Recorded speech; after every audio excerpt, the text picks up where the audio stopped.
My dear friends in Christ, with this first Sunday of Advent, we begin a new liturgical year.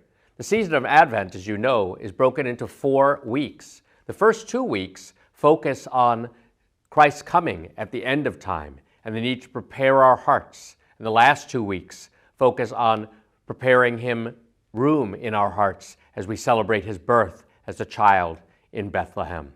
Sometimes we can put Christmas before Advent, but Advent is a season of preparation. The word adventus means coming. Christ came once in time, and He will come again at the end of time. This Sunday's gospel invites us to stay awake, to keep watch. This time of year around Thanksgiving in preparation for Christmas was football season, and so I always used to watch football as a child. I used to watch so much football on Sunday, and sometimes my parents would take us to an old church for an evening mass on Sunday. But it had those yellow lights that made me sleepy. And so I would always fall asleep in Mass. And then finally my dad said to me, "You know what? You're falling asleep all the time at Mass. You know why you're falling asleep? Because you're watching too much football. You're banned from watching football until you can stay awake at Mass."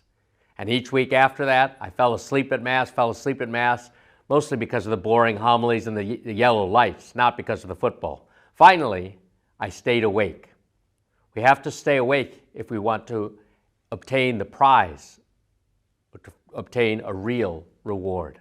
Christ invites us to stay awake. While we focus on Christ's birth in time at Christmas, and we have a lot of hustle and bustle, do we prepare our hearts and notice Christ's presence in our day-to-day lives, in the ordinary, in the joys and sufferings of each day? Christ will come at the end of time. But we can spend these moments in time keeping watch for Him, staying awake, noticing those moments of grace and His presence in our life, even in moments of difficulty. We don't know the day or the hour when the Lord will return. We only know that we are invited to stay awake and to prepare our hearts. May this Advent and this new liturgical year be a time of grace, a time of staying awake, to see how involved God is with our lives.